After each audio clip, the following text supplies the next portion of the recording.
Good morning, students. In our last class, we have started discussing about Gupta Empire. We have discussed about that after killing the last Mauryan ruler, Brihadrat, Pushpamitra Sunga established the Sunga dynasty. But Sunga dynasty didn't have control over huge territory like Mauryans. That's why many small kingdoms arose in the North India and the Northwest India. And the Gupta Empire, the Gupta kings again captured all those areas, small kingdoms under their rule and established the Gupta Empire. Among all the Gupta rulers, we have talked about Chandragupta I and then Samudragupta. Samudragupta was the main creator of the Gupta Empire. He captured many areas in North India, many areas in South India. He had different policies for North India and South India. We will discuss it in details. But first of all, you need to remember that Samudragupta is considered as the Napoleon of India. Napoleon was a French king who is known for his aggressive nature to capture other areas. Like that, Samudragupta had this aggressive nature to capture certain areas, and that's why he was successful to establish a huge kingdom which ultimately became as Gupta Empire. Now we will discuss in details about the certain territories that Samudragupta captured. Samudragupta had two different policies for North India and South India.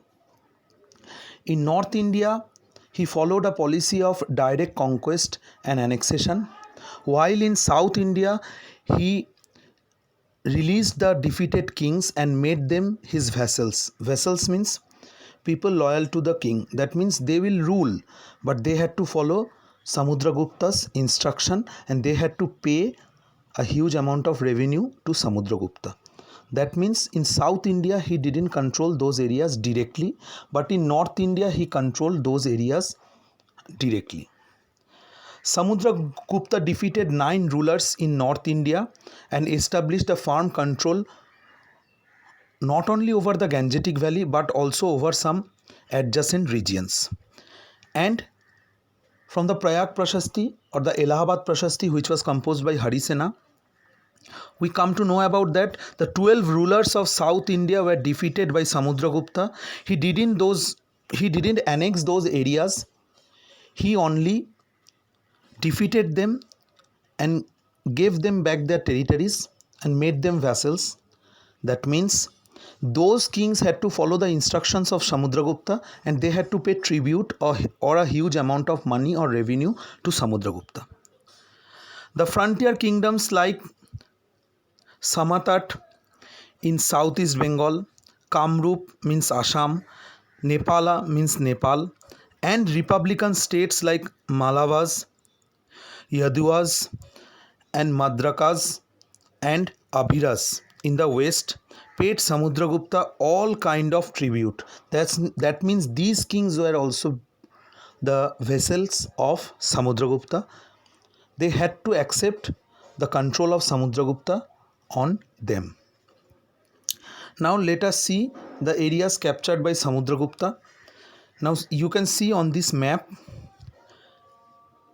the pink line marked on the map. These showed the North Indian territories, these areas, North Indian territories which were captured by Samudragupta, and these arrow lines, it shows the areas which were in South India which were captured by Samudragupta indirectly. These kings were the vassals, and in the other adjacent regions also he captured and ruled over those areas.